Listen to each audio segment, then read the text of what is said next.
In your opinions, and this is for anyone to kick it off, what are the risks that we have currently experienced for long global supply chains? What are the risks, just taking the pandemic aside, in a general sense, what are the risks that we experience with long global supply chains? That's for anyone. I'll start. As we talked a little bit yesterday about this question, even in classes last year, we saw that impact immediately when the pandemic took its grips in February and March, where anything being produced really in China, since so much gets produced there, instantly became at risk into the market here in the United States and elsewhere for any company relying on those parts and pieces to make their end product. And Apple was really the big one we heard about. The iPhone was actually off the market for a while because the great majority of their components came from China, and the supply chain was so disrupted that they could not get a continuous supply. Makes it important over time to continue to draw that supply chain closer and closer to you, and not necessarily make it in the United States. As great as that claim can be to add to your customers, is to try and get it at least near shore, so you take time out of supply chain. The key to the supply chain overall is, again, shortening it. You don't necessarily need to shorten it from a distance standpoint if you can do so via time. So those things decrease risk. The less time you have out there, the more you decrease your risk into disrupting your supply and making your end product. Okay. Do you have any thoughts on that, Brenda? Well, yeah, I think time is important. So there's in the electric utility industry, there are some key components, what we call long lead time. They tend to be very customized products, very costly, but also very important to the operation of the power grid. Transformers are one. And so you tend not to have lots of different suppliers that you can go to. You have one, maybe two. And so, to avoid the risk of delay, if there was, say, a major storm, people can probably remember Superstorm Sandy, which, took out a lot of the East Coast. You have spare transformers, which are very expensive. So that addresses it. Another concern I kind of touched on in my intro is the cybersecurity. So it doesn't really matter, how quickly you can get it. We want to know that we have a secure product. We want to know that we're not installing operational technology devices with embedded malware. So the security of the product is incredibly important, as well as, the cost and the time to get it. And also, I'd say consistency of device or similarity. You can't, power grid, especially on the transmission side, which are the high voltages, those are built to last for decades, not, a year. So you're building and you want to be able to maintain. So you want that consistency of product. You want to know that you're going to be able to either replace with something, a like component, or you're going to be able to repair it and not have extended outages while you're waiting for parts. So with those, that's an interesting concept, and I love the cybersecurity area. But with that last example that you mentioned, with those replacement components, are those replacement components based in, although the finished good may be manufactured in Germany, as you mentioned yesterday, would those components be manufactured here in the U.S., or are they kind of make to stock where you're not going to have those long lead times for those replacement parts?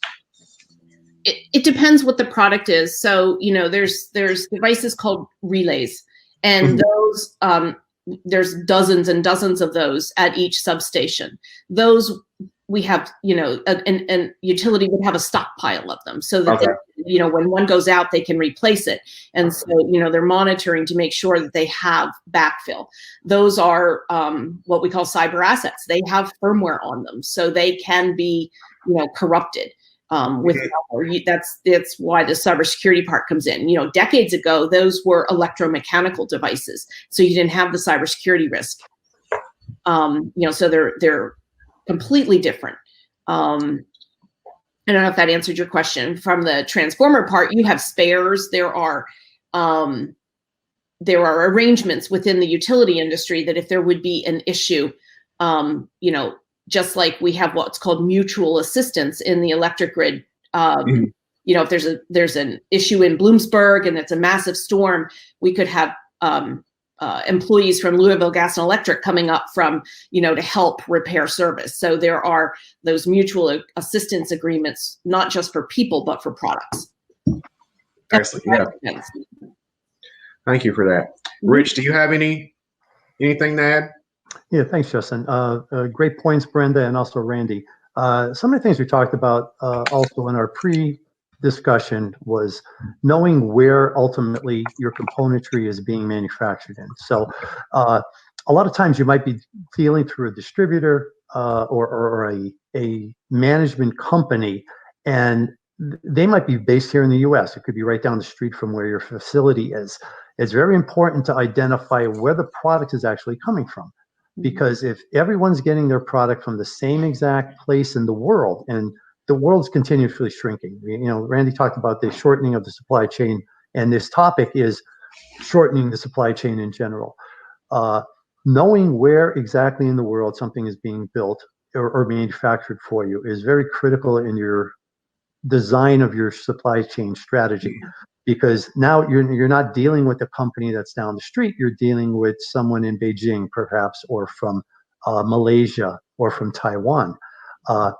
You might think you have a robust supply chain plan, and in essence, if something is coming to you via ocean cargo, it's about a 4-week lead time, and it doesn't take much, as pandemic and COVID has shown us, to sever that line. The other aspect is maybe trying to pioneer your strategy.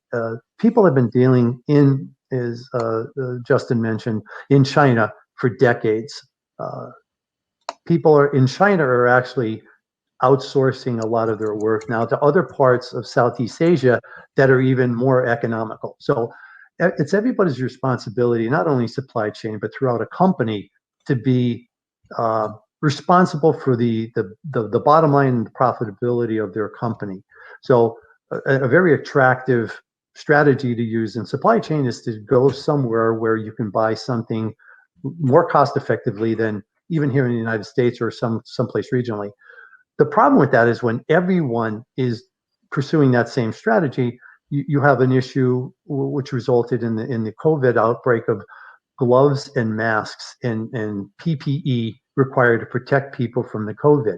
If 90% or 95% or even 99% of those materials are manufactured in the same place, like mainland China, now all of a sudden you've got a global catastrophe where everyone is trying to get masks and gloves and protective devices, and it becomes an issue. So probably what COVID has taught me more than anything from a supply chain strategy perspective is to diversify a little bit more, maybe even pioneer a little bit more places in the world maybe that isn't currently a hotbed for manufacturing. Might be a good idea to try to strategize and put something in place there to make sure that everyone's eggs are not continually be in the same basket. Right. Yeah, that's excellent. And you brought up a good point. And everyone's trying to get these masks and other PPE. And I had one student where she worked for Serta mattresses, and the mattress springs come from the same material than the metal that goes into the mask. You know, and I said, you're going to be out of stock for a good year and a half. She's like, no, they're saying 3 years. You know, so now they have to think of, alternate sourcing, to get the coil, to make the coils for the mattresses, So and we're seeing that a lot in a lot of different industries, So Courtney had a question of what are the biggest challenges you guys have faced in your jobs when going through the COVID pandemic? Who wants to take that one first? Rich, you start. I can. Yeah, thanks, Randy. He was like, who's going to go first? Who's going to go first? Well, I'm retired. I didn't face many. So as I think a few of us have already mentioned, the first thing that happened was all of a sudden, all the orders that we had in place for masks, gloves, Tyvek garments, immediately stopped. So there's some discussions and questions on why they all have stopped exactly. But the main point, and it's a principle of supply chain management, is supply and demand. All of a sudden, everybody is calling in orders. They're placing extra orders because items that we normally use in our production floor and things that we plan for and things that we establish stocking levels for, not only are you not getting those supplies because they've been severed for whatever reason from the country of origin, but you're also trying to place advanced orders to make sure that we don't run out in the future. So you can imagine in Northeast Pennsylvania, we have this phenomenon. I call it the French toast phenomenon. Every projected snowstorm, the stores immediately run out of bread, milk, and eggs. And the only thing I could think of that is common to those three commodities is French toast. So there's a snowstorm, forget buying any of those three commodities on the shelf. So when COVID hit, those three commodities, not those three, but masks, gloves, and other PPE immediately became scarce. So our purchasing group, like everybody else, was trying to get those on the books. Raw material lead times coming out of the same region, country of origin, their lead times kicked out from maybe a 12-week lead time to a 24 or a 30-week lead time. And again, the phenomenon of supply and demand, all of a sudden, everybody's trying to buy more and more and more. And not to use the word hoard, but any good supply chain management person will tell you it's better to have and not need versus to need and not have. So it's a reaction. Yeah, exactly. So it's not real hard for you to not worry about everybody else because your company's needs are satisfied. But the problem with everyone trying to do that at the same time impacts the system. And if it's all coming from the same place and the same manufacturers, you've got a problem. So initially, that was our biggest issue, making sure that we had enough gloves and masks and other devices of personal protection to run the facility. Now, I get emails on a weekly basis of the manufacturing process for all of these devices has kicked in. Of companies who don't normally produce this stuff is now they're contributing to supply chain. So now I get there's a surplus technically of companies that have jumped on board. Now the quality from one supplier to another may be very drastically different, but now all of a sudden there's a glut. But it took 6 or 7 months to get to the point where there's sufficient product in supply chain.